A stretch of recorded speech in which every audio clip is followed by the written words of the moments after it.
Um, yeah, man. So like the psychology aspect of injuries is something that's really fascinating for me personally. Like I've been through a fair few injuries over the time, you know what I mean? Playing different sports and then also messing around in the whole weight room. Um, I've ruptured my L5S1 before, and Shit. been in yeah, man. So been in a similar boat to you. Um, Yeah. I was uh I was in a bed for 3 weeks, and couldn't move my legs, which was really weird. You know, being Like you were like like you had no sensation, or you actually had like some paralysis down there. so I could feel pain. I could feel pain from basically I could pinpoint it on my low back and then going all the way down my right leg. However, like I couldn't fucking move them. Really? It That's was crazy, just man. yeah, it That, was that's kind of scary. yeah, man. Like especially being so active, like you were mentioning, like always something is always involving movement, you know what I mean? And working in the fitness industry and then also being an athlete and all that. And then you get that taken away. And like you mentioned before, like you can't even go for a walk with your mates because you're like, Yeah. well, like I'm either limping or I can't move my legs or I'm like relying on one of my legs rather than both of them like working together. And it's yeah, the psychological aspect of that is really hard. Yeah, well, it's been, and I didn't mention this part, but it's been kind of dually for me, like because all of the typical things that you wouldn't be able to do with that I can't do, but also because I run a coaching business and I run a fitness business through my Instagram, I also can't market that. Yeah. So I can't like, my account isn't huge. I know a lot of people with 100,000 followers, a million followers, just from being in the industry over here, and knowing people and stuff. But I have about 45,000 followers. It helps me. I've built that through being active and doing Mhm. jujitsu and lifting big weights and going to fitness expos and lifting in front of crowds and stuff, like at the animal cage and things like that. And I've been reduced to this like kind of upper body lifting, swimming, biking, like shit that's fitness, but it's not really that interesting. It doesn't really, people don't really see that and then go, damn, I want to be like that guy. I don't have, six, seven plates on either side of the bar right now.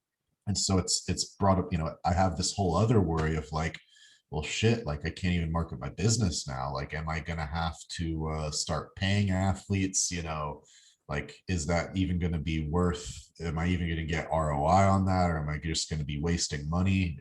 Like what? There's that whole other business side of things. Can I ask you what led up to your injury, or how yours happened? Like, was it sudden, or was it like a slow build over time? Yeah, man. So I was stretching at the time on my bedroom floor. And I was doing like a pancake or something like those stretch and I just felt it pop. No way. And I was like laying on my I basically fell backwards, lay on my back for about 15 minutes, just could not move my legs. And I just thought to myself, oh, I'm fucked. Um, That's insane. Just yeah, from man. stretching. Just from stretching, but I spoke to a lot of obviously you go speak to a lot of doctors, right, and a lot of specialists, and I was like, listen, this is what happened. Like, I don't really understand. Like, I was been a physically strong bloke and done pretty much every sport leading up to this.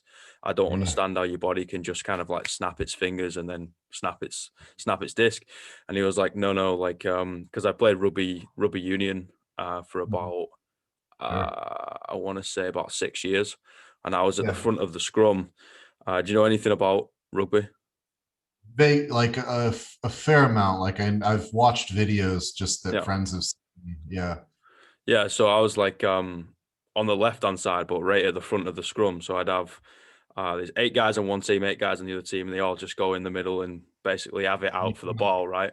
Yeah, that's it. Like just Sure. compress each other. Like, yeah, like in football where you have the offensive and defensive linemen, and yeah, Yeah, that's exactly sure. right. But instead of like kind of running into each other, you're like locked in, and then your head comes down. And if you like back when I was playing, we were allowed like the initial engagement. So basically, you would stand like half a meter apart, and then it'd be like crouch, touch, pause. So you'd pause for a second, and when the ref says engage, you basically hit each other as hard as you can. So there's 16 blokes just coming together, and that's just all going Yeah. through your neck. And if Oh, that obviously goes a little wrong, that's just going to go straight down the spine and cause all types of yeah. problems. So I spoke to a lot of specialists, and they were like, "Yeah, what we think is it was degenerative from when you were playing rugby. Like you would have You had initially, you had to have had some type of pre-existing thing there that you yeah, maybe didn't know about, like yeah, me. And then that one, like it probably was already maybe bulging or herniated and you mm, didn't know it. And then that last little stretch or that last little movement was probably that little thing to kind of take it overboard mm, and cause that damage. That sounds similar to mine in that aspect where it's just like you had no idea and then you go to do this thing, you're like, oh, I can for sure do that, and then you're like, oh, guess I can't. mm. you Yeah, know like yourself. helped help It was a routine lift, right? It helped was a fucking photo shoot deadlift. You're like, no problem. I'll load that barbell up. I'll just stand it up. It's like what, 50% or less than 50% of what you pull. No worries. And then it's like, oh, I can no longer do that. Yeah, and I'm not an idiot either. I'm not one of those people that's like, oh, train through pain, this and that. Like it was a paid shoot. They were paying me pretty good, and it was very close by, and it was a good opportunity at least to meet, some of the people in person who sponsored me. And but if you would have told me that it would be dangerous, I for sure wouldn't go. Mm, But like, I've as athletes, we train with little aches and things like, very minor things. Like if something's just a little achy or a little sore, it's not cause to just, run away from that activity entirely. I've competed with worse pains, went to the CrossFit games a couple of years in powerlifting, like been an athlete my whole life. There wasn't anything that like limited my movement. I wouldn't really say I was even symptomatic, other than just normal sensations of being an athlete and being my age. mm, So yeah, like it was like I almost wonder if if it didn't happen, if I would have had any different of an outcome, because I probably would have kept trying to do stuff. And eventually, if I wasn't symptomatic, I would have just kept trying to do stuff, and it probably eventually would have happened at some point or another. I have to think that, because I was still in my mindset, I was still thinking that I was like pretty okay, and I would have never found out, had I even then for like a month, I didn't go get imaging done because I was like, oh, okay, I have a little bit of sciatic pain, not nothing crazy. I must have just like minorly bulged a disc, I must have something very minor down there. And then it wasn't until I got on the plane flight and I got the weakness and the numbness that I was like, oh, this is a more moderate to severe symptom. Let me go get imaging done so I actually know what's going on. Because by career, I'm a ICU registered nurse in Florida. So I've worked with very sick people. I've looked at MRIs. ICU is kind of where people go. It's like you go to the ICU, you either die there or you get better. And so I've seen a lot of very critically ill patients with some very sick people, severe etiologies of disease. And I've seen a lot of, bad MRIs. So I can look at an MRI and kind of get an idea of things along with the report of the radiologist. And I saw mine and I was just like, holy shit, my symptoms don't align with, all the stuff that it's showing here. But it also made me like, it was kind of like a humanizing moment of like understanding your own mortality, if you will. But it's yeah. kind of a scary thing because it's like, so much of my life and so much of what I like to do is dependent on all these activities that I've talked about. And I still like, I'm not 40, I'm not 50. I turned 30 last year. I turned 31 in August. It's like technically I'm still, somewhat in a period where I'm supposed to be in my physical peak, you know, that shouldn't really start declining until I'm like, maybe mid 30s, especially nowadays with all of the resources we have access to. And it's, physical therapists, all the, doctors, intelligent training methods, the nutrition and all that stuff. It's like, I should still have a good 5 years left in me. I'm not Mhm. done yet. Oh man, but Yeah, understanding your own mortality, man, like that's something that's come across my brain like so many times with all the injuries. Like you think you're fucking immortal, right? Oh, I've put my body through so much shit and it's still here, like it's still alive and kicking, and the next thing you know, like your back goes or your wrist goes or your shoulder goes, your knee goes, you're like, oh, okay, yeah. yeah, maybe I need to start giving it a little bit of TLC and a bit of loving rather than just beating the absolute shit out of it all the time.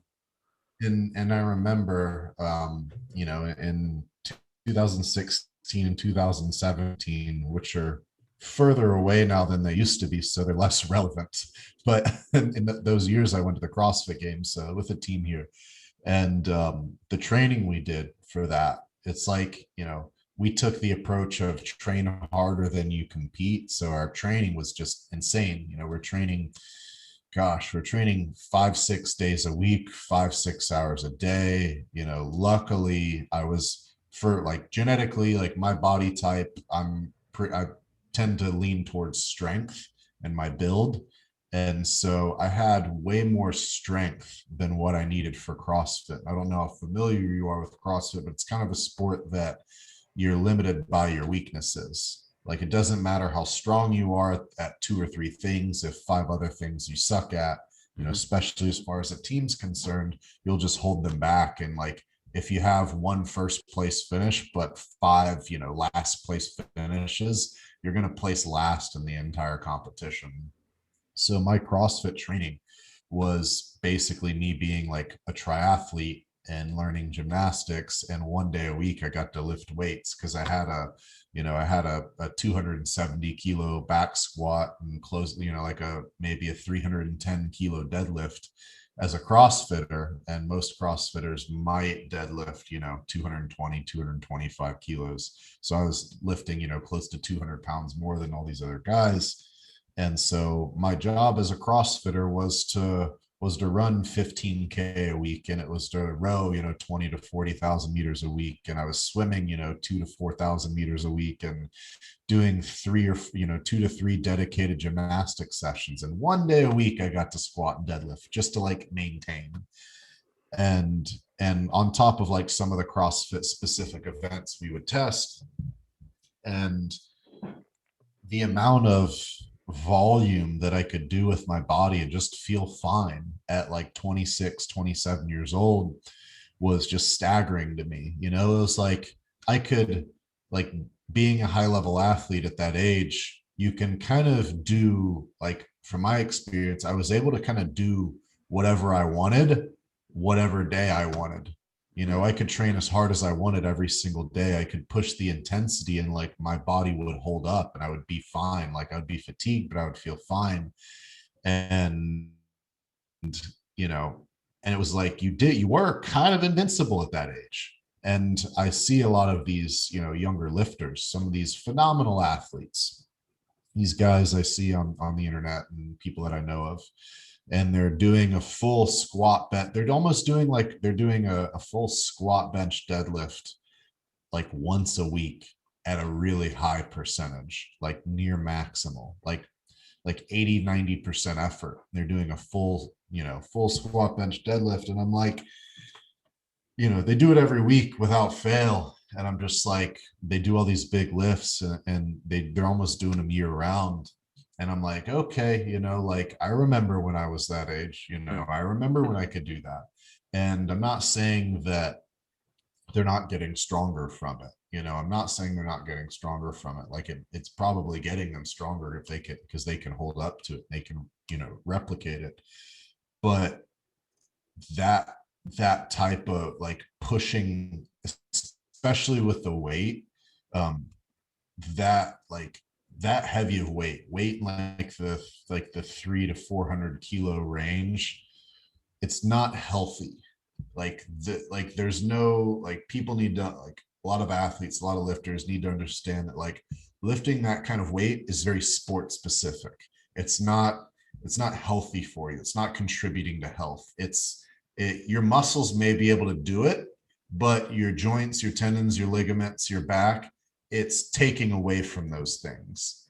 And I'm not of the belief that you should lift weights like that every single week, because the human body only has so many of those lifts in its gas tank, so to speak. Hmm. And it's like every time you do it, that's like draw a tally on the chalkboard, draw another tally on the chalkboard, like, because after a while, like, you're not going to be able to do those anymore, and it's going to be fewer and farther in between. And every time you do one of those, you may feel great the next day and you may be able to get up and do your thing, but every single year that goes by, it's going to take about, a little bit longer for you to feel better to do that again, kind of thing.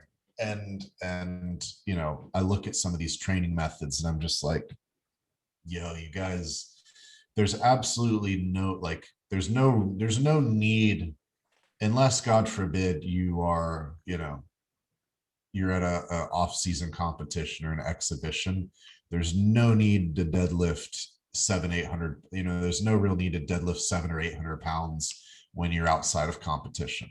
There's really not. There's so many other ways that you can get stronger, and you can lift lighter weights slower. You can do higher reps, you can do pauses. Like, there's so many other ways that you don't need to maintain that level of strength year round, and it's not conducive to a long shelf life as a strength athlete. Hmm. That was kind of just a little rant that I went on, but Nah, man, I'm all about them. I usually go on tangents all the time. You know what I mean? And it hits a nail on the head. Pardon the pun, because iron sharpens iron, right? And there's many, many, many, many ways to skin the cat. You don't just have to come in and load the barbell up as many plates as possible and sit your ass down to your Achilles and stand it back up again. Like, you can. There's many things that we can do now. Like, you can implement so many different methodologies from so many different parts of the world and try it out, see which one fucking benefits from you, right? And yeah, I find it really fascinating talking to other people. Clearly, we're passionate about the craft. Clearly, we love the barbell and fell in love with it a long, long time ago. And you're like, oh wow, like you implemented accommodated resistance, you implemented, I don't know, pauses, you implemented this, you did this, you trained less. Oh wow, that's fantastic. Like, tell me how that fucking worked out, and then maybe I'll implement it. And it's you kind of just geek out, right, about one piece of equipment, the barbell. yeah, yeah. And you know past couple of years, probably unknowingly lifting with an injury, or my back kind of like being 100% and then not being 100%. It's like kind of goes through these phases of, since I had that fall snowboarding of, like, being great, not being great, but never really uncomfortable to the point that, like, makes me think that something, oh my gosh, something could have seriously been wrong. And I was training through it. It's just like, oh, a little ache here, a little bit of stiffness there, but it didn't really slow me down or make me like go get imaging done. And I was figuring out all these other ways to train around it and train through it and get very creative. I was utilizing a belt squat very heavily because that kind of took spinal loading out of it. I love I those. was yeah, I was utilizing sled drags and sled work very frequently because that's, not all these non-spinal loading things. Training all the muscles that I needed to deadlift and squat big without deadlifting and squatting big, so that whenever I did deadlift and squat big, it would be like the lowest volume possible Hmm. to get it stronger. So I was able to, I think, stay a lot more fresh, um, than you see some of these guys who are just hitting massive weights week after week, and their whole entire session is squats, different variations, heavy ones, volume ones.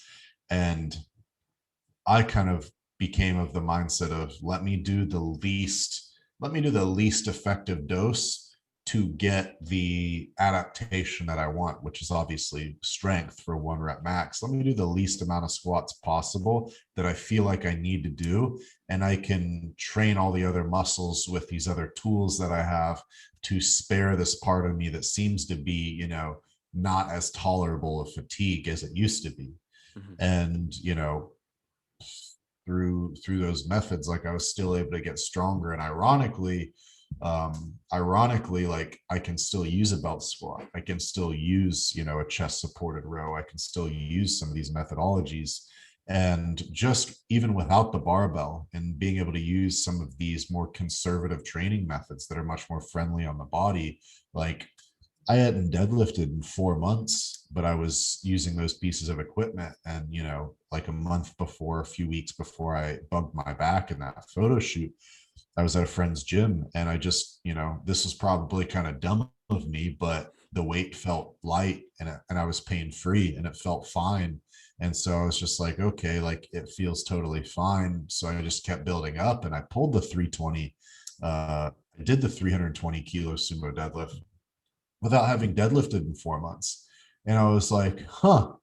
And it wasn't that hard. Like it wasn't a max. It was just like I did that. And I was like, all right, I'm not going to bite off more than I can chew. Mm. I'm just not going to do anymore. I stopped there. I was like, I pulled 700 pounds, like 705 pounds. Like I'm pretty happy with that. That was cool. That was sufficient. I'm going to stop there. So I probably could have done more if I wanted. And I was like, huh, that's really not that far off of my best.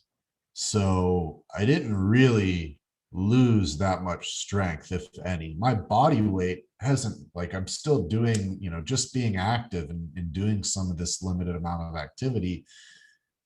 So far, my body weight hasn't really decreased. I'm still, roughly, I guess in kilos, it would be about 109, 110 kilos. I'm about 240 pounds.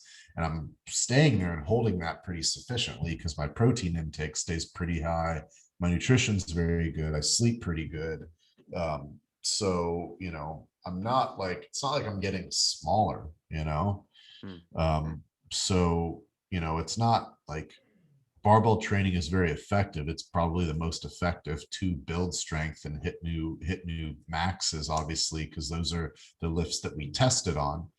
But I found that it's not as necessary to have to do that as much as people think to maintain, or to potentially even get stronger, even if it, like, you can have it in there in a very small dose, high intensity, low frequency, low volume to get stronger has been kind of what I found to be the most effective and safest form, of getting stronger, during this period. It may not be the fastest and most intense, Mm. like some of these guys who are smashing these weights, but a lot of the athletes that I know who picked the route to train their ass, like, not saying training hard is bad, but training smart is, I think, what we're talking about here. And a lot of athletes I know didn't train as smart as they should have, and their career only lasted about a couple of years, 2 3 years, and they were kind of a flash in the pan, and then they're broken afterwards. Mm. So if I was to give you um the SBD, right? The squat, bench, and the Mhm. deadlift, and you were like, give me one exercise that isn't SBD that you would say has transferred over to your lifts the best for you personally. What would those be?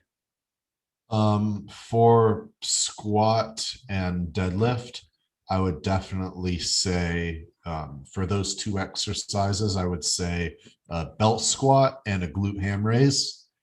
Um, I might throw in a sled drag in there, like really just the sled as an implement, whether you're pushing it or dragging it. I would say, a belt squat for both squat and deadlift, because for me, I sumo deadlift. So I can do on the belt squat, I can do my normal competition squat stance. And I can also vary that and do a sumo deadlift stance. And it's almost identical, the stimulus that I get from it in terms of my legs. So those both that the glute ham raise for posterior chain hamstring glute development is indispensable. A lot of my athletes, I have them doing that 2 to 3 times a week, maybe one day for higher reps and the other day to try to load it up for like a 5 rep max, because you can still train that pretty heavy. Glute ham raise, hands down.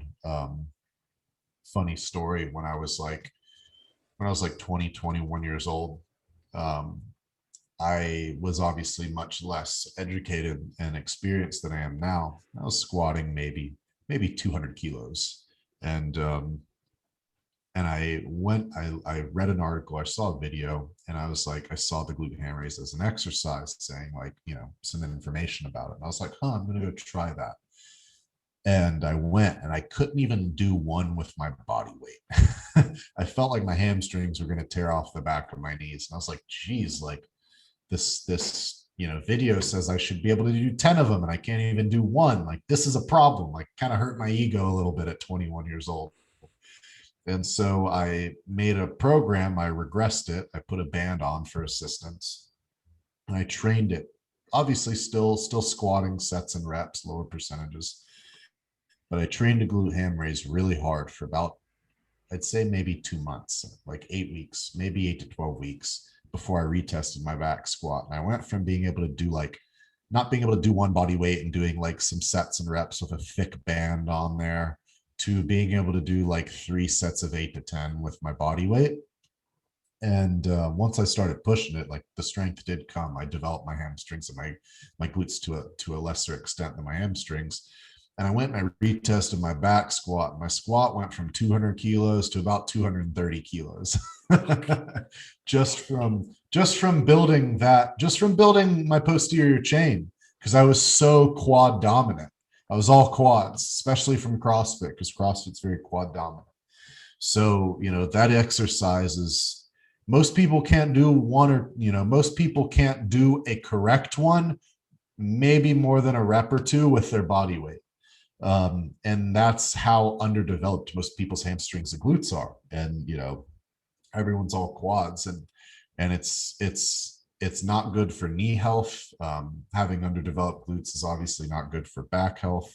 So, really, that belt squat, really anything with the belt squat, for your lower body is so good. Glute ham raise and the sled, those 3 implements, for squat, bench, and deadlift, or for squat and deadlift. Bench press is a tough one, because it really depends. Like, for me personally, on a bench press, I don't know if I could really isolate one exercise, because really, for my bench press, I just body build with my upper body.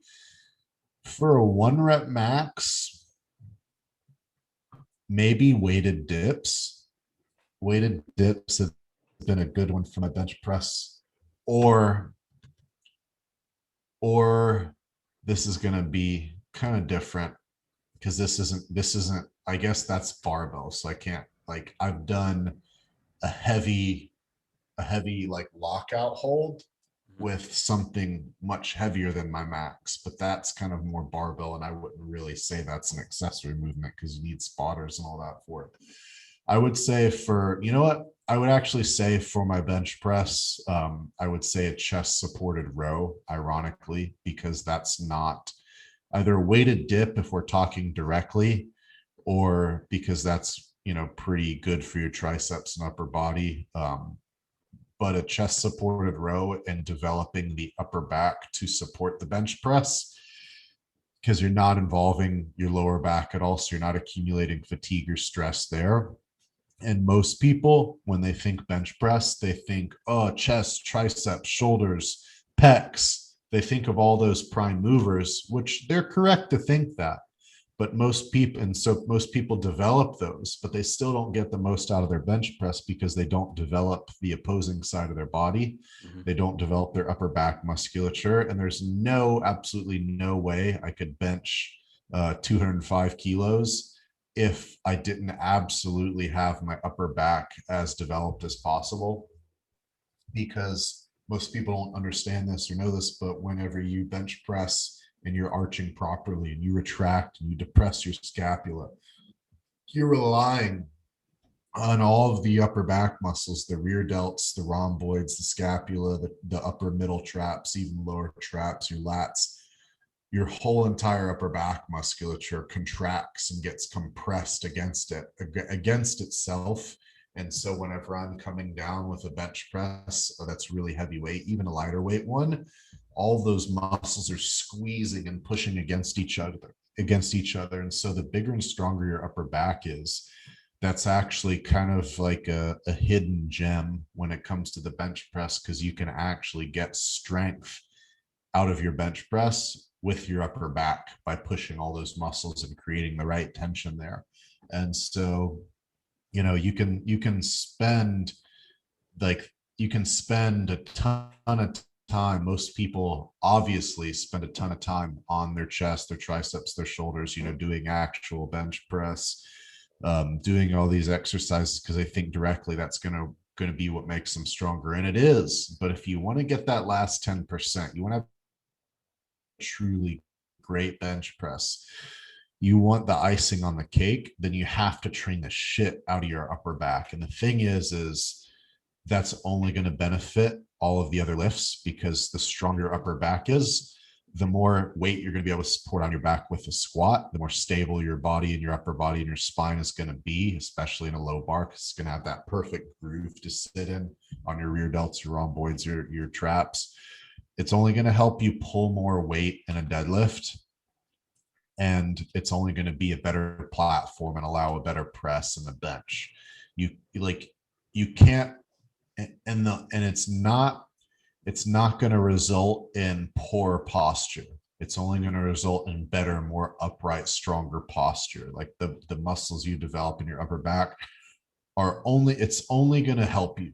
I think maybe it was Louis Simmons that said, powerlifting guru from West Side, that said there's a few muscles that you can have that the bigger they are, bigger and stronger they are, it's almost impossible to have an imbalance the bigger and stronger you get these muscles are. Like, you get your chest, your press, you get those anterior musculature, you get those stronger, you might have worse posture. You get your hip flexors, your abs, you might, your quads stronger, you might have an anterior pelvic tilt. Like, but if you get the three muscle groups, if you get your rear delts, which are kind of part of your upper back, but your rear delts, your upper back, and your butt, you get those muscles as strong as possible, it's almost 99.9% chance only going to result in you being stronger and healthier and having better posture.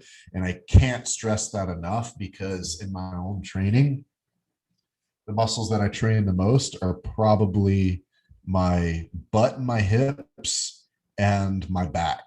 Just hammer it every single day or every single training session. I'm training my hips, my butt, my upper back in some way, shape, or form. Especially my back, dude. You can train your back, your upper back every single session. It can handle really heavy, high volume. I train that so much, and all my training programs that I offer through my website, and even my one-on-one athletes, I train, heavy high volume upper back work, and it only benefits anyone. If you have poor posture, it pulls you back into correct posture. If you have strong butt and strong hips, it's only going to support your lower back. It's only going to support your lumbar spine. The stronger your butt is, the stronger your squat's going to be, the stronger your deadlift's going to be, the more protective of your body it's going to be.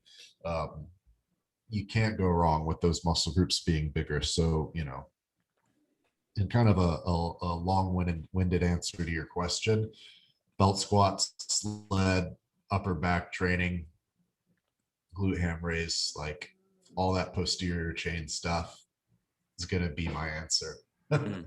I couldn't agree more. Like, I'm more of I'm a weightlifter, so no bench press, everything gets thrown above my head. But anyway, like I kind of buggered my wrist at the moment, so I'm kind of not weightlifting, only fucking around with the bar, maybe a little bit of weight on it, like maybe once or twice a week, just to get around it. But I've it's funny that you say that because I've been absolutely nailing my upper back and nailing my ass every time I train, and my squats never felt better. Like I'm at a higher percentage with no belt, Mhm. and I'm just feeling like I'm pistoning down and up, and I'm like, oh wow, like it's funny. It's funny. It doesn't matter how much knowledge you accumulate over the years. Sometimes you need something to take you off your normal track to actually start implementing it for yourself. Yep, rehammer those basics. Yeah. Weightlifters and weightlifting as a sport are.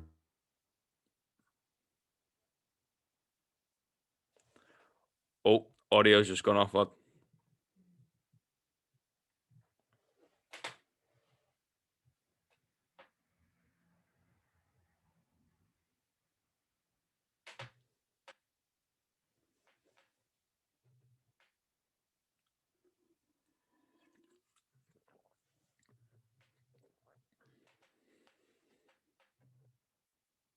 Can you hear me? Yeah. My back, I can hear you. Yeah, spot on. Okay, cool. I was saying, because weightlifting is such a, it might have been my internet. Um, because weightlifting is such an upright quad dominant sport because your knee travel is going so far forward. And so, and most weightlifting programs, most traditional weightlifting programs are very heavy on snatch, clean, and jerk and variations of the snatch, clean, and jerk. Mhm. And so, I know some pretty high level weightlifters. One of the guys I know here in Miami, Fernando Reese, What he's a like one guy. of the best heavyweights. Yeah, you know what I'm talking about, right? Yeah, yeah, yeah. And What a guy. yeah, and he's one of the best heavyweights in the world. He's huge and lifts these massive weights. Like, I'm hoping he gets a medal. Mm. He's never gotten a medal before, I don't think. I'm really, really hoping he gets a medal uh, in Tokyo, because it's I think this will be his third Olympics. I think he's competed in the last two, so this will be his third and probably his last.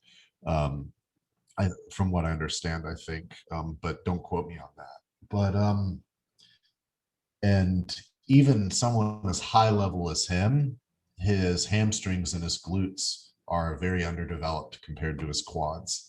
And that's the case with most Olympic weightlifters that I've seen. And you get a pretty good amount of upper back development just from doing like clean pulls and things like that, because you have to hold on to that bar and snatch, deadlifts, high pulls, all that sort of thing.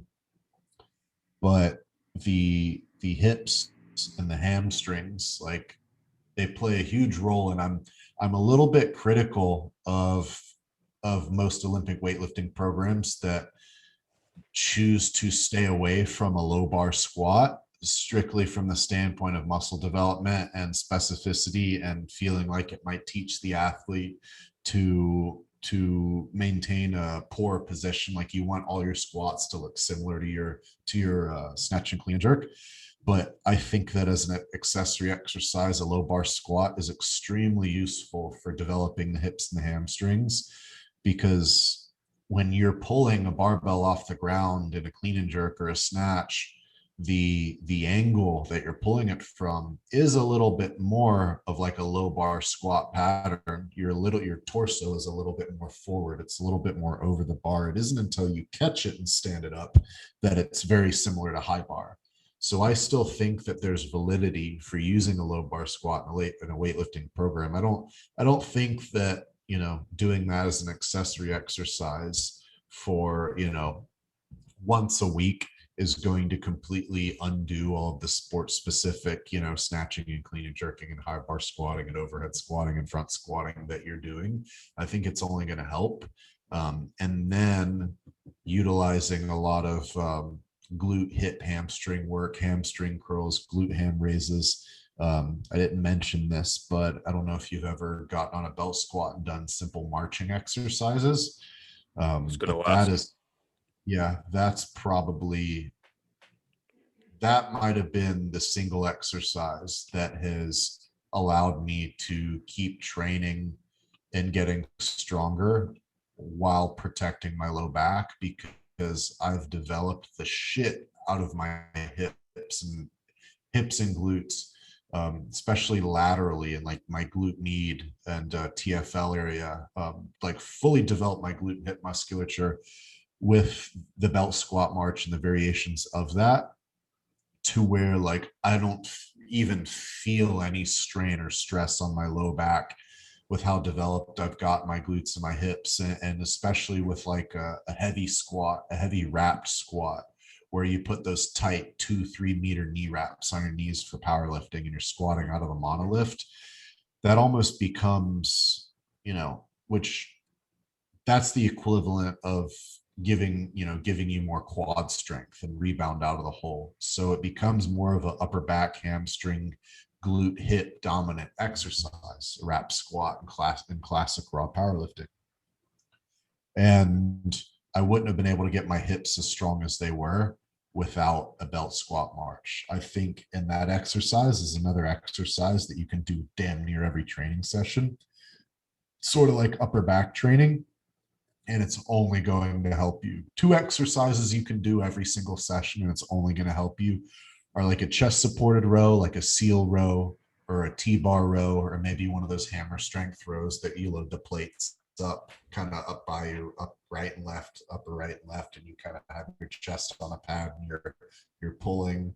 That glute ham raise, belt squat march, maybe a GHR to a lesser extent, but that and the belt squat march, you can do those exercises every single training session in your warm up and an accessory. And it's only going to make you better, because both of those muscle groups apply to every single lift, whether it's snatch, whether it's clean and jerk, squat, bench, deadlift.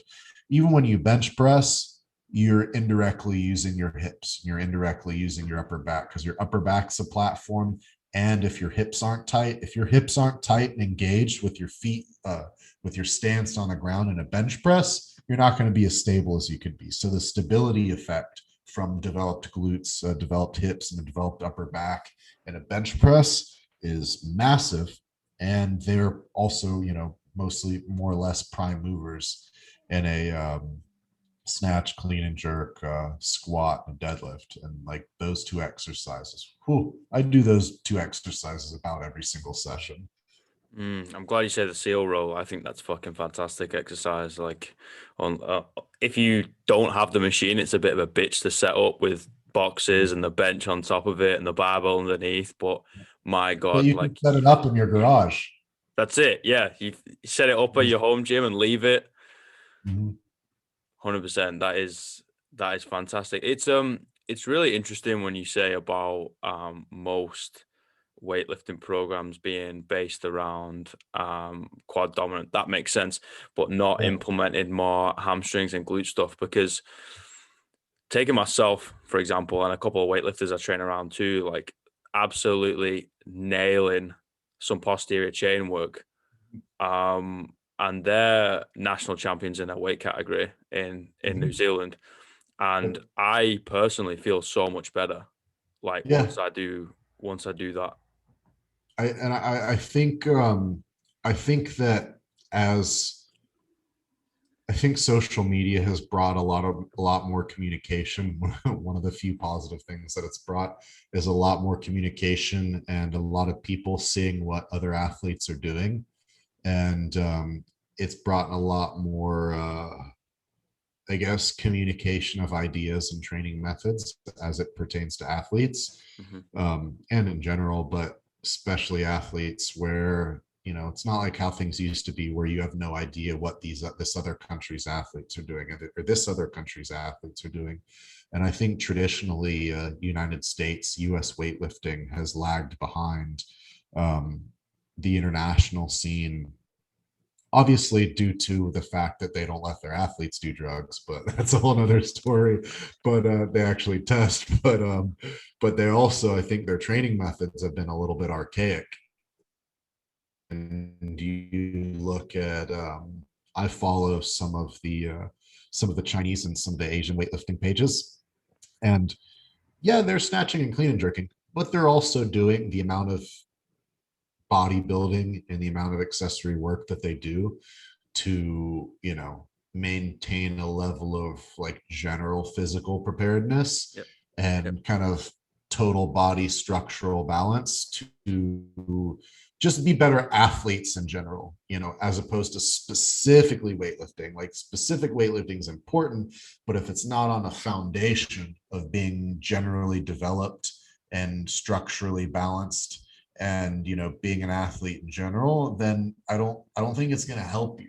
I think that you can only develop that sport specificity on a broad platform of physical preparedness, and the narrower and smaller and weaker that platform is, then you can't really build a big strong house on on sand, if Mhm. you will. You need a really solid, rock solid foundation of physical preparedness and resilience to build athleticism on top of, I think.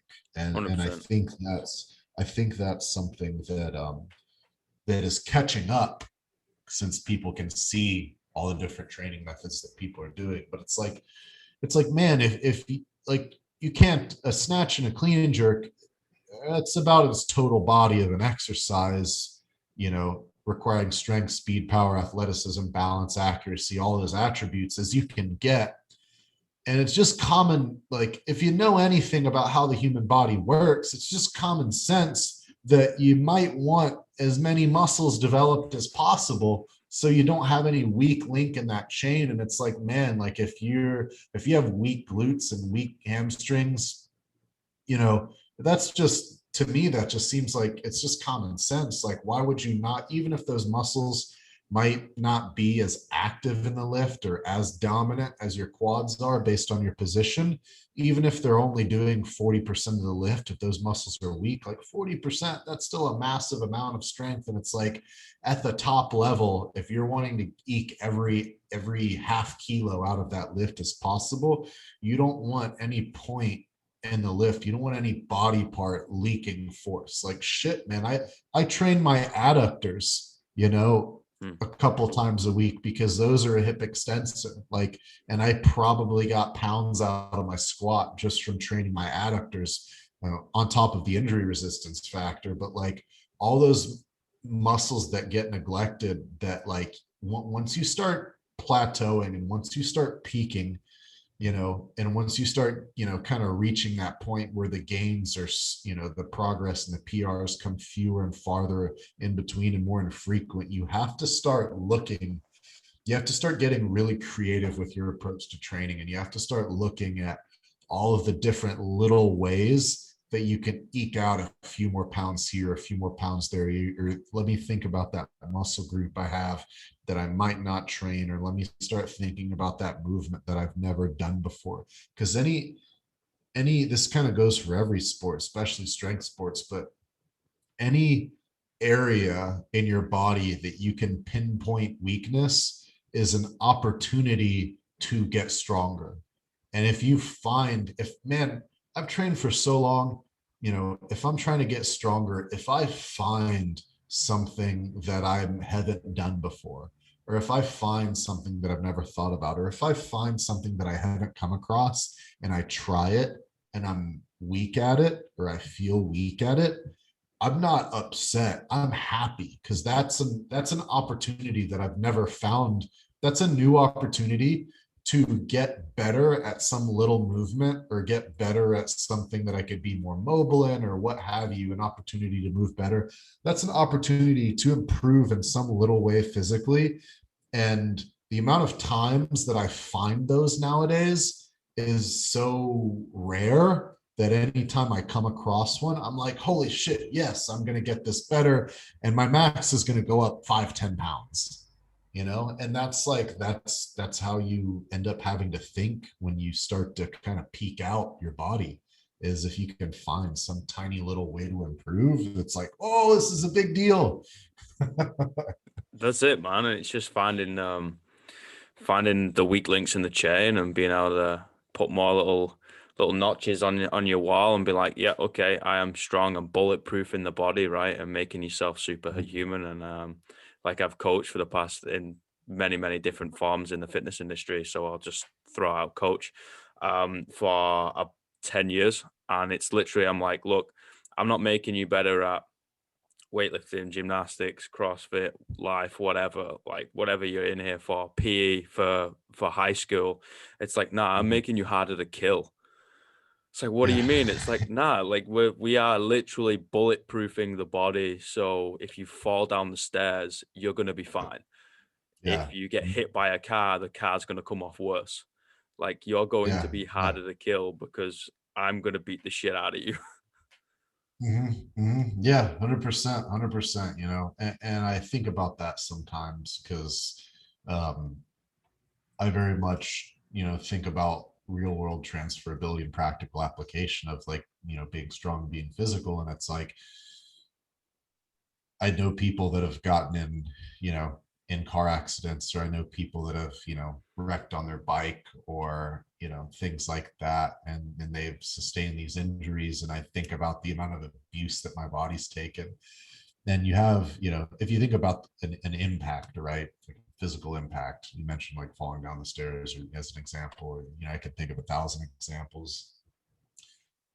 The more muscle you have on your body, not only is that muscle going to almost be like a shock absorber, um, but if you tense up, you're more stable. Mm, Stability in an exercise, a lift, but that applies to other things also. It's like if you take an impact, if someone hits you in the face and you have a really strong neck, you're like way less likely to actually get knocked out because your brain's not going to rattle. You're going to stay stiff, and it's not going to happen.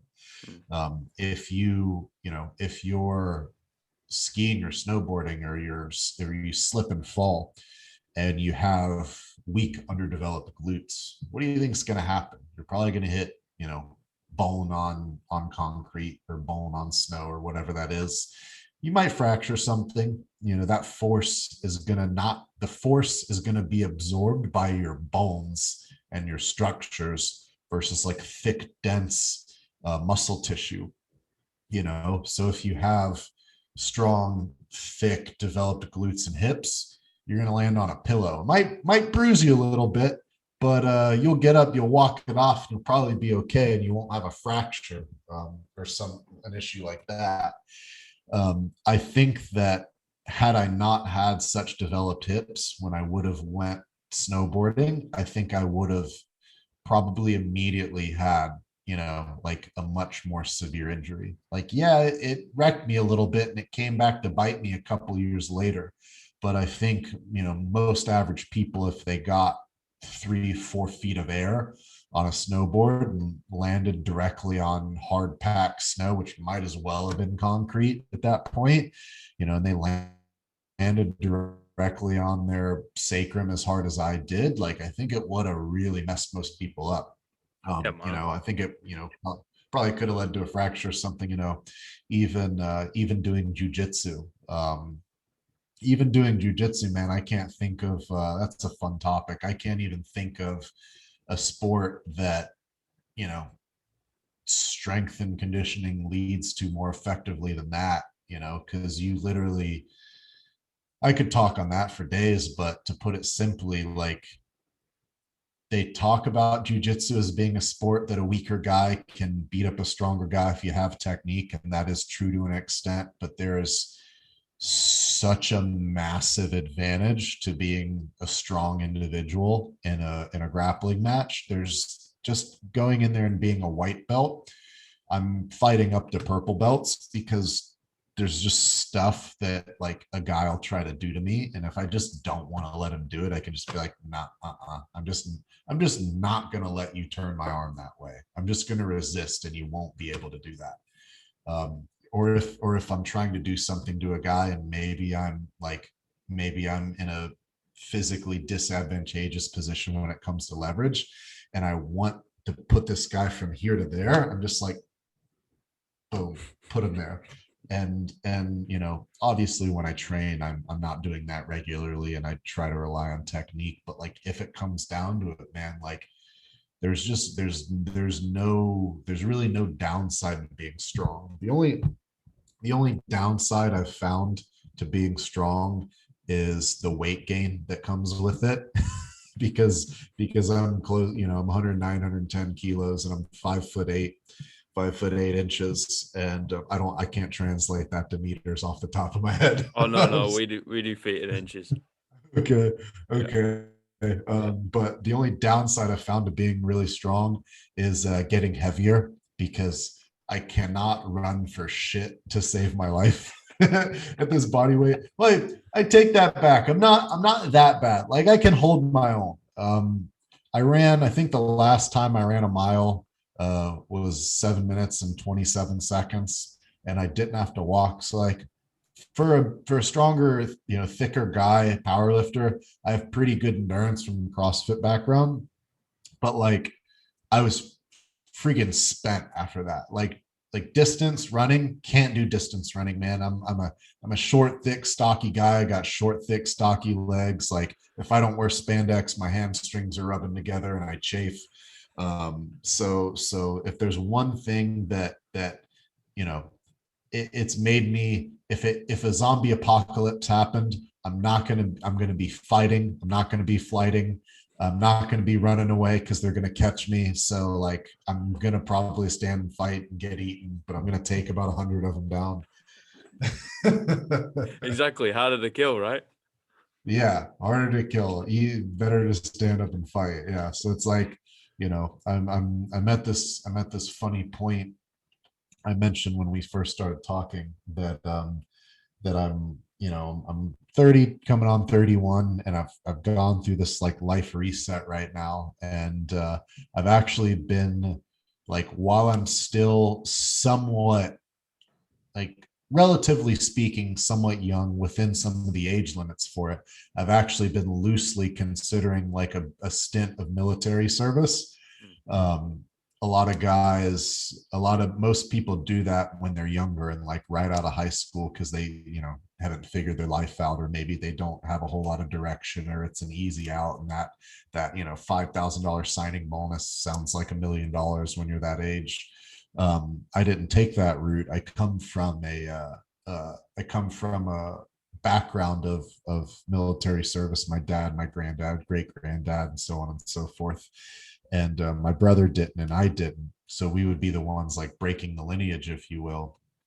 But I find myself at 30 to 31 strongly considering it, simply due to the fact that, like, we don't live forever. And I'm thinking that, for a variety of different reasons, that's something that I think I might, in terms of fulfillment and like feeling like, feeling purposeful in the significance of that and the fulfillment behind it. I'm thinking that might be something worth doing. Um, I'm looking at the requirements for it now, and most of them I'm totally fine. The push-ups, the pull-ups, the swimming. I'm pretty good swimmer because it's non-weight bearing. I don't have to support my body weight. They have strength requirements now, which are fine.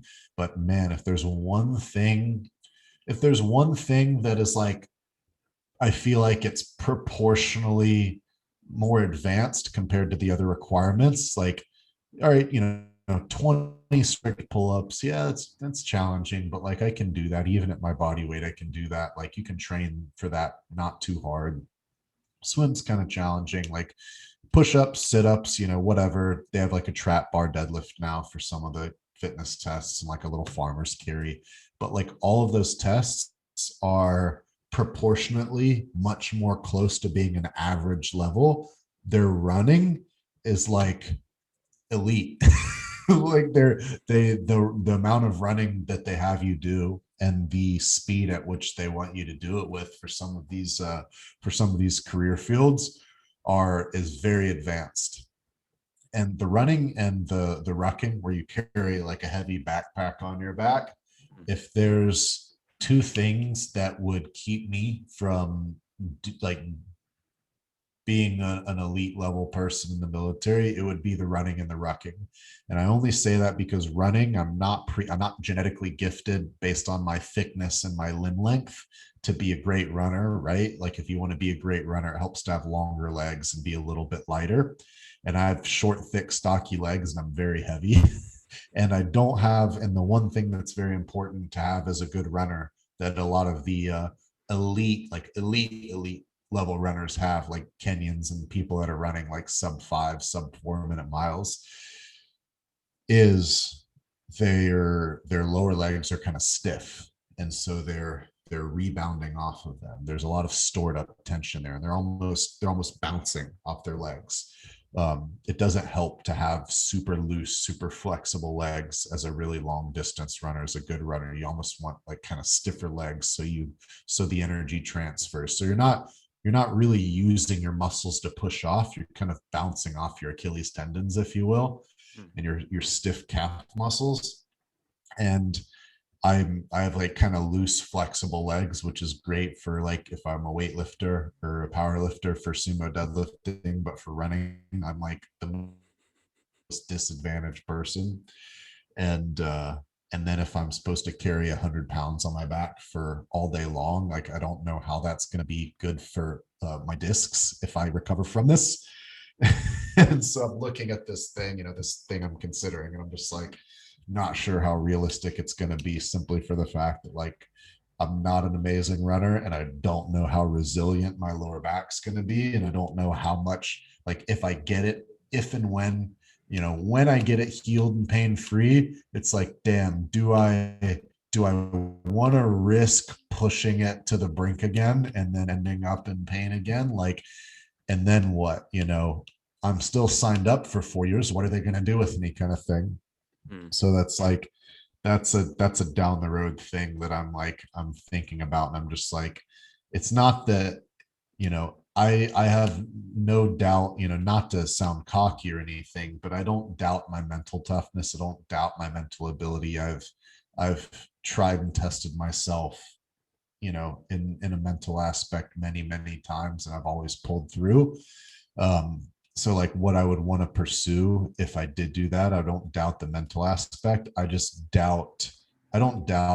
question if, and reasonably so, if I question the injury component and the running ability. I question those things, and it's like, damn man, the strain on the low back carrying those weights for that long of a period of time, like that would be something that would royally suck if I signed my life away for like 4 years, and then, you know 3, 4, 5, 6 months in, I re-aggravate sciatic pain. It's like Mm. shit out of luck. That's it, man. Like, it's always appealing, right? Because of the physical and the mental challenges, and then also, you're giving back to your nation and hopefully the quote unquote the free world. Yeah, But it's also like the challenge you get as an individual, and the things you end up learning about yourself as an 100%. individual, rather than just like, oh yeah, I'm gonna go fight for Queen and country, as we'd say Yeah, back home in the UK. And it's like, nah, nah, nah, yeah, it goes way beyond that. yeah. However, It's a yeah, deep thing. it is a deep thing. It's more Yeah. philosophical than anything else. Yes. You do get the crazy ladies and lads that will go in and I just want to like get trigger happy. You're like, you're probably not going to pass basic, you know. Yeah. They're going to Yeah. wean you out and throw you back to the curb. But everyone there is usually trying to figure something out about themselves, and they usually do whenever they come out.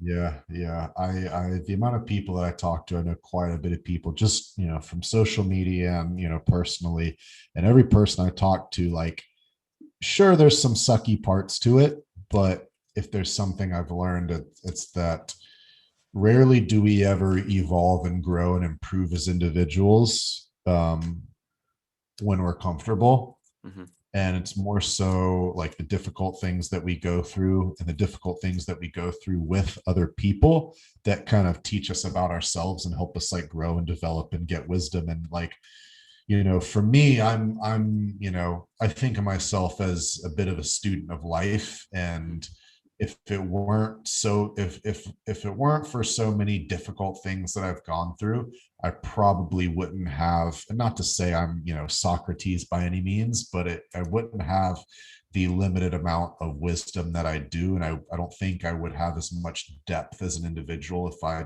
hadn't gone through some of these hard, difficult things. And I look at, I look at a challenge like that, like going, and joining the military, and depending on the career path I pick, I would probably pick something that was more ambitious than not, just because that's kind of how I'm wired. But I look at that, and I look at that as being, a lot of people do it when they're young and they're inexperienced, like I mentioned, for whatever reason. But I look at that as being like the penultimate,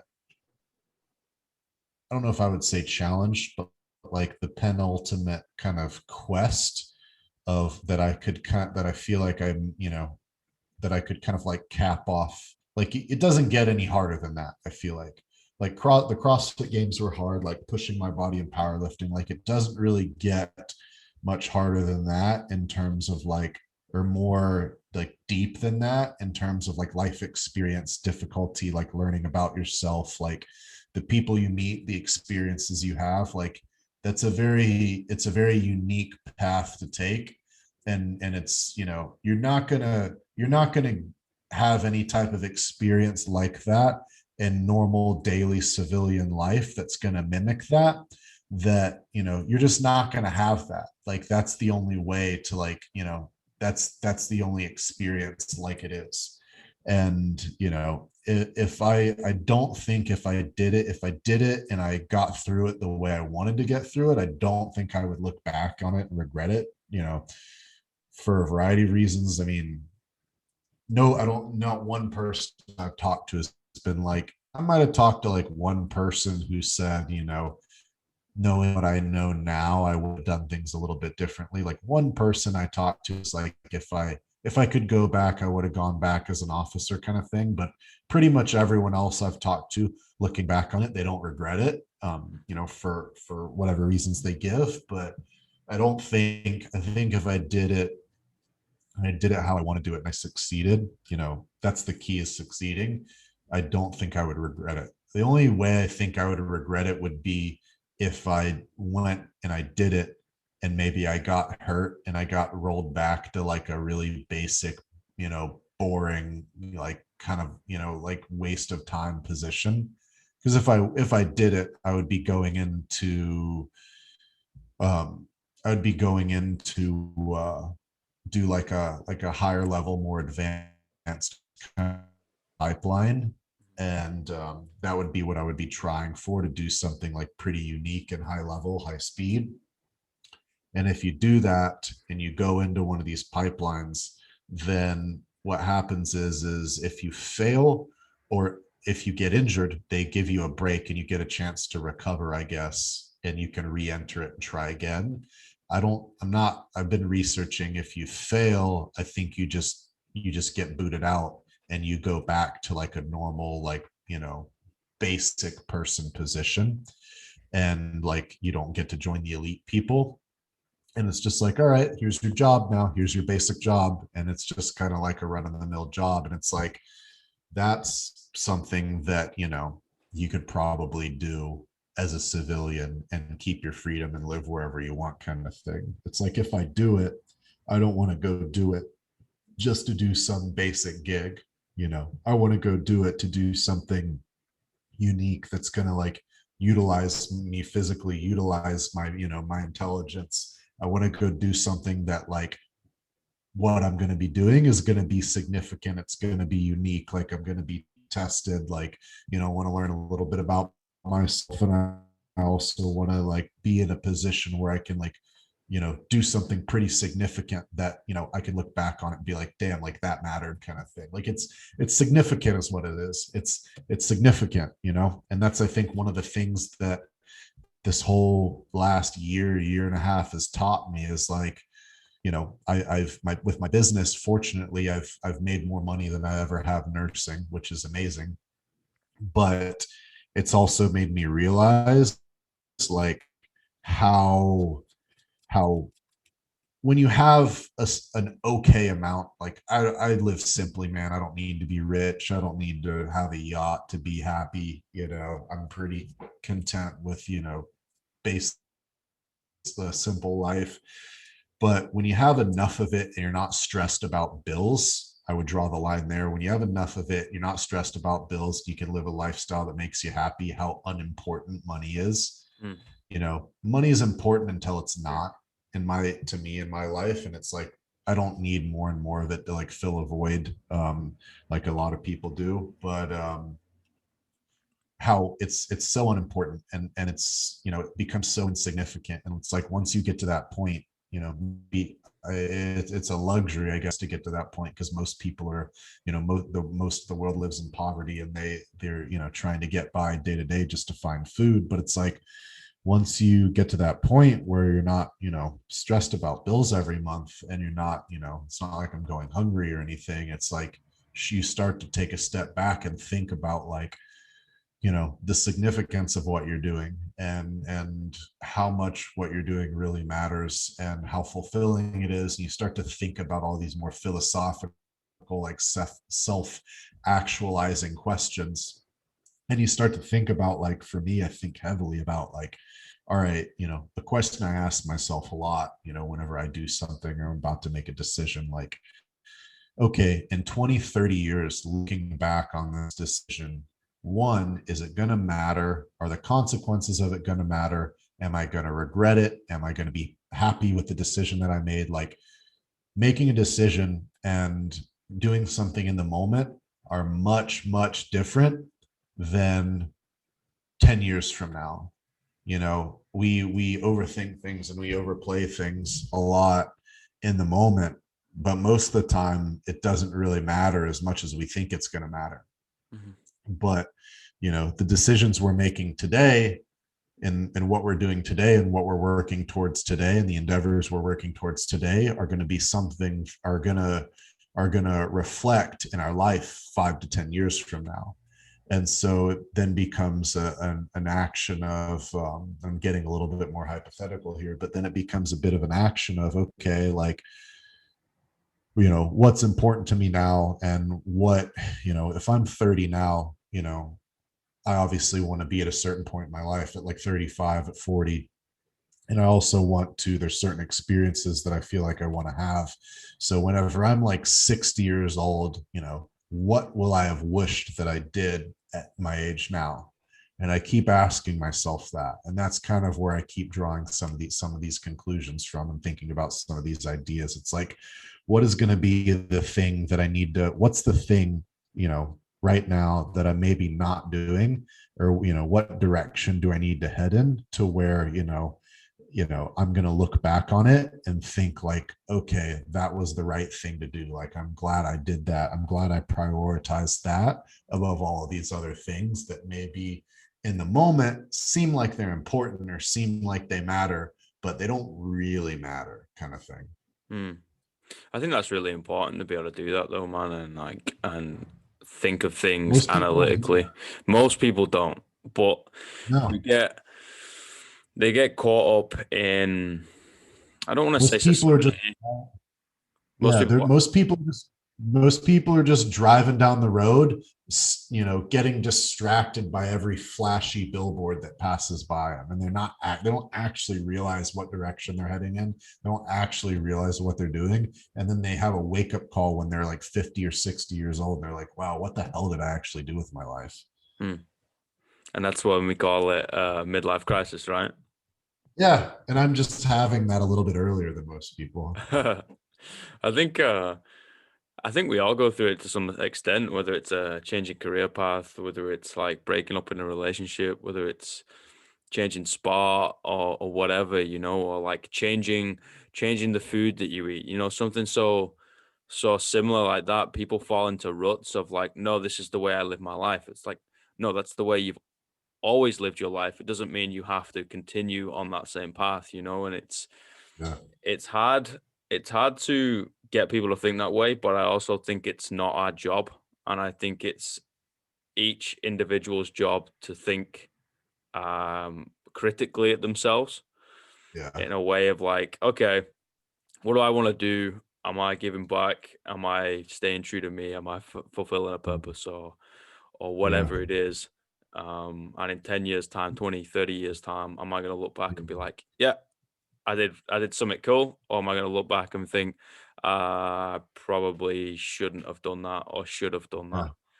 Or should have Um, done something else, man. It's so hard for most people. Most people can't do that. Most people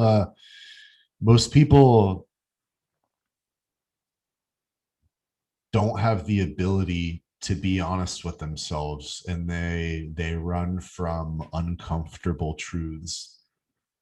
They hide behind things, or they hide behind decisions. As an athlete, if there's one thing that I've seen, it's, you know I people use a lot of weird things as escapes. Like you have people who drink alcohol or do drugs, and they get lost in that, tragically, as a coping mechanism to run from their problems. But I've seen a lot of people who, in the fitness industry, because that's kind of where I've been the last few years, that will use like a competitive sport. Maybe they're really passionate about it, maybe they really like it, but I've also seen some people who, like, that to them is keeping them from the realities of life. Like, if you're an athlete and you're competing and you're trying to be this high level athlete, then it's sort of like more acceptable to you to not worry so much about these other things in your life that maybe need to be worked on a little bit. hmm, um, um, I've seen that with some people who are, maybe not as far along in their career path, or maybe neglecting some of their relationships or their family. And it's like, maybe it's not the sport that you're doing that's keeping you from doing those things. Maybe you're not doing those things because you're actually afraid of the outcome. Or maybe you're not really being honest with yourself as to why you're doing what you're doing. I know a lot of people who use some of these things to kind of, like, as an outlet or as a distraction, so they can kind of live in a bit of a fantasy world. And it's like, you know if there's one thing that I'm happy that I learned from a young age, it's to not run from things, to hmm, confront things that are a problem in some way, shape, or form.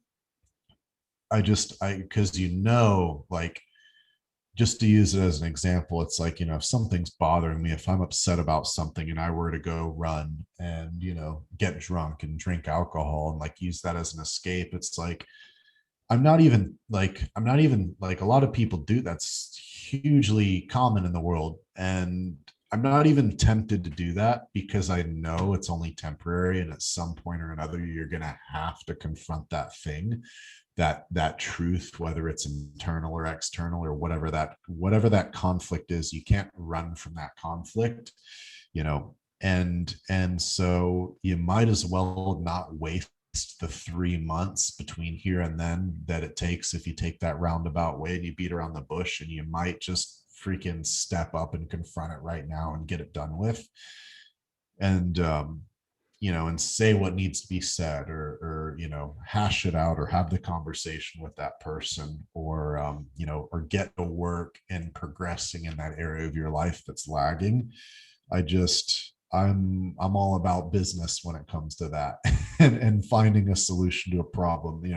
A lot of my athletes that I work with, a lot of my nutrition clients that I work with, they they eat the way they do because it's a coping mechanism. hmm. God, it's it's crazy to me.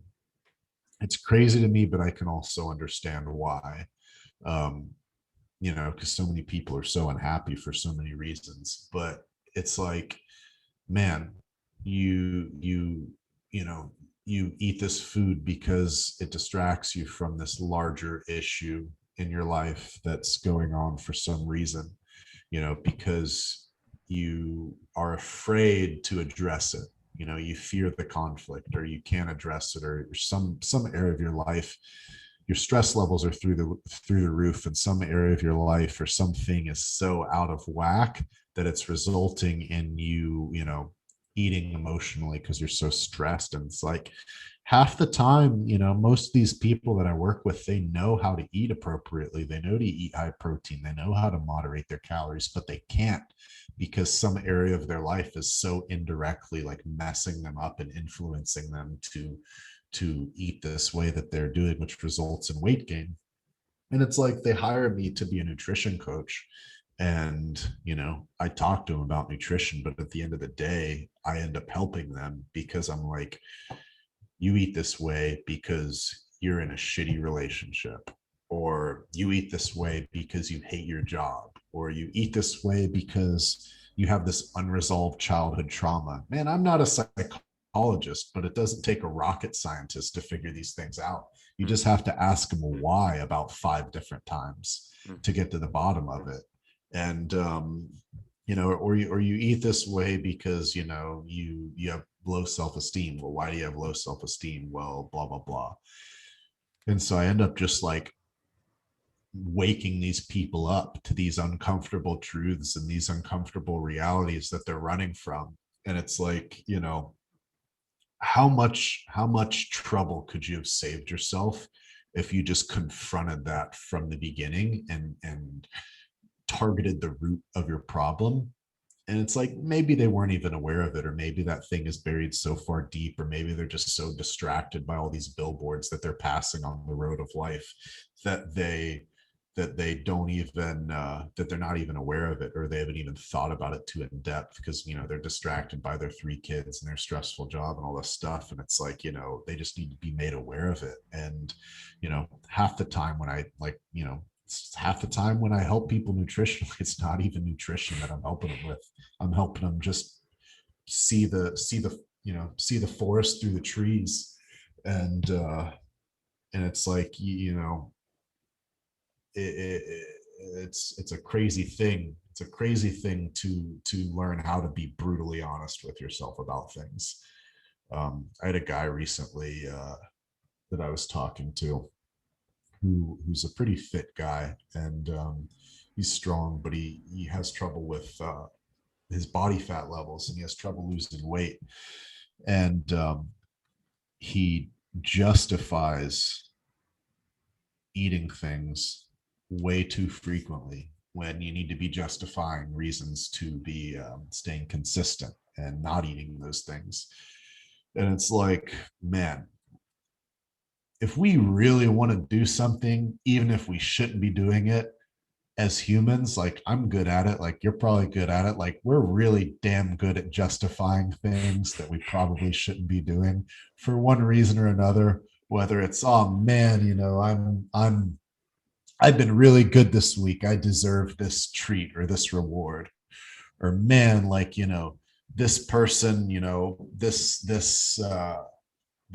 person wronged me, so I'm gonna get right back at them and do this really messed up thing. It's like we're really good at making ourselves feel better for making shitty decisions. oh yeah. and and I think a lot, I just, that's something that I work at every day. It's like when I catch myself trying to justify making a shitty decision, I catch myself at it, and I pause and I sit there for 10 seconds and I say, don't be a piece of shit. I think more people need to learn to do that. Yeah. The more times, yeah, I think more people really need to look at themselves and be like, don't be a piece of shit. I think that's a great piece of life advice right there. Yeah, take a second, stop, think about it. Think about why you're really doing something, not the reason that you want to think you're doing it for, but actually, like, think about that. Think about how you're lying to yourself, and then think about why you're actually doing it, and then like consider that, and maybe think about changing your mind about what you're about to do, or just have that honest dialogue. Think through your decisions, consider it. You know, confront the uncomfortable truths that you don't Hmm. want to confront. Your life will be a little bit better. You'll save yourself a little bit of trouble. You might keep some friends in the process. you Hopefully. might you might yeah, you might be a little bit better for it, in time. maybe not immediately it might be a little bit uncomfortable, might not be the instant gratification of staying comfortable that you're looking for. Delayed gratification is usually uncomfortable, but it pays off in the long run. Mm-hmm. Oh, totally, totally. And fitness is a great analogy of that, right? Oh, 100%, man. It's probably one of the ultimate uh, analogies of delayed gratification. Mm-hmm. Totally. Brother, Mm. I really fucking appreciate your time. Yeah, no problem, man. It's been great. I really enjoy doing podcasts, and getting to have these types of conversations with people, because it's like it's a conversation for the sake of having a conversation and like talking about interesting things. And usually, if someone's running a podcast, then like I hate small talk, man. I can't go to a party or a get together and do the typical bullshit small talk, because I'm just like, I don't want to talk to people about the weather. Yeah, yeah. So typically I don't know if I've had a podcast that I've done yet as a guest or with a guest coming on mine that I've been like, damn, that sucked. They're all good. They're all good. Yeah, man. It's always nice to have those like eye-opening conversations and hearing someone's different perspectives, especially when they're, from different nations, so they're inevitably gonna think slightly differently. They're gonna have different experiences and not have a script. Like Mm, that's the main thing for me. Like when I starting getting people on was like, listen, like fucking don't have a script. This is a real conversation. Like I'm kind of known for being just mm, a real and raw, honest guy. You know what I mean? Like I'll tell yeah, you, I'll tell you all the way it is. Like that is the nature of the place that I'm from. yeah. So I was like, you know what? Yeah, fuck it. If we end up talking about coffee beans for 10 hours, then we talk about coffee beans for 10 hours, you know what I mean? Rather than like anything involved with fitness or mental well-being or anything like that. The conversation flows where it flows. Yeah, yeah, I for think sure, that's man. really important. Yeah, yeah. I'd have to agree, man. I'd have to agree. I think organic's the best way to go. But I'm pumped that you had me on. I really enjoyed it. If anyone listening to this wants to look out, wants to reach out to me, talk to me about training, nutrition, anything like that, or whatever, they can shoot me a DM at at Ian the Rhino, Ian.the.rhino. Websites www.fortitudesportsperformance.com. Shout out to my sponsors, BSN Supplements and Certified Piedmontese. Um, Piedmontese.com, amazing steaks. Use code Rhino25, blah, blah, blah. Life of a sponsored athlete, right? Yeah, man. Yeah. But on I don't know. I could say I only have good things to say about them. They're Yeah. awesome. Yeah, it's funny. Like me and actually my flatmate, but a good mate of mine, are doing like a charity event at the end of the year, and fucking we got a couple of sponsors to come on board. So like it's kind of the same deal. I'm like, oh, I mean, we all, every single one of them are they're absolutely fantastic, and it's if they were shit, we'd turn them Uh, down, and we yeah. wouldn't have approached them at the start. But it's funny being like, oh yeah, if you kind of want this, then go for these people because they're kind of cool. Yeah, it's definitely a weird thing to do, to shout people out, but I mean they completely deserve it, especially if they're doing good things and they're good people, rather than fucking, oh, what was the I think it was like 15 years ago. There was like a massive trend of all this bullshit supplement companies like sprouting up everywhere, and I can't remember the names. Oh, dude. I mean, that's just constant.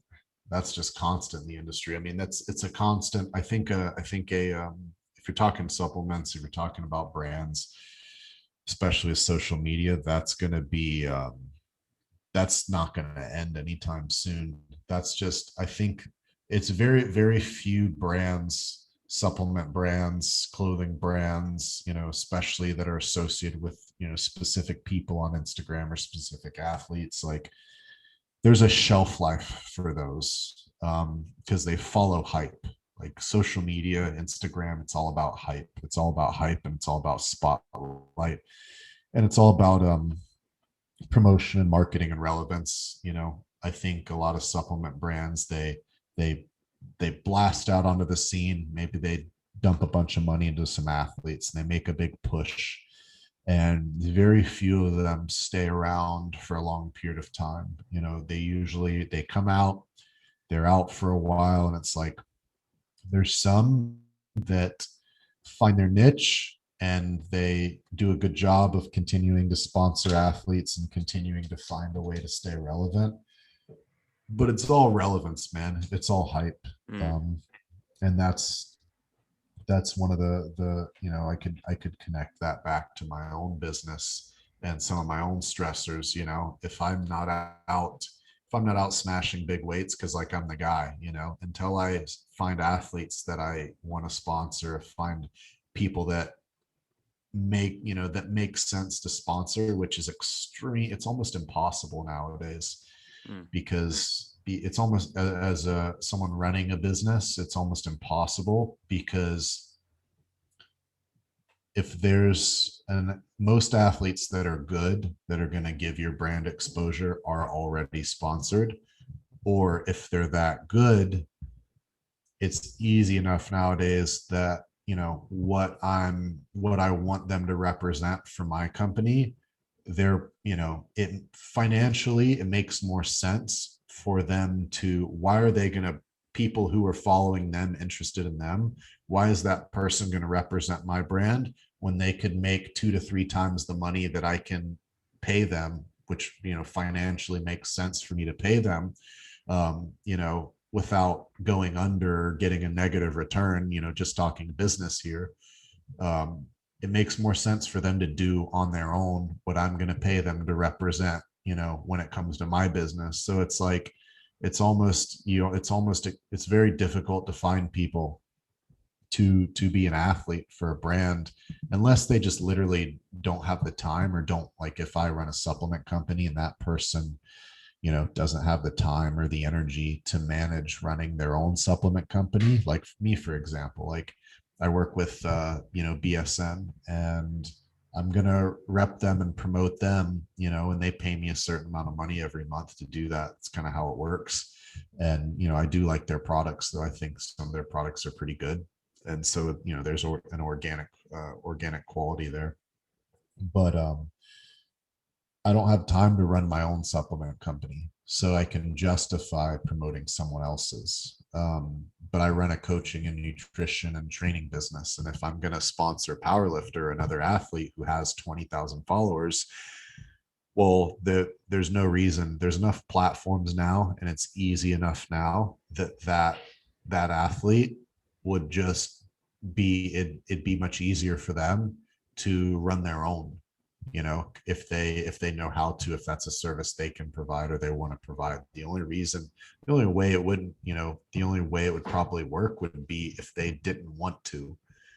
If maybe they worked a normal desk job or something, and that this was like kind of what they did in their off time, then it might make sense for them to represent someone else's. But it's like, most athletes that I come across that I would even want to sponsor, that kind of align with my brand, that I like as people, there's so many boxes to check, man. Not everyone can check every box, but it's like, it's so hard. So it's pretty much mostly me. And it's like, if I'm not out there lifting constantly and doing competitions and doing all this stuff, then it's like, how do you maintain relevance? Mm.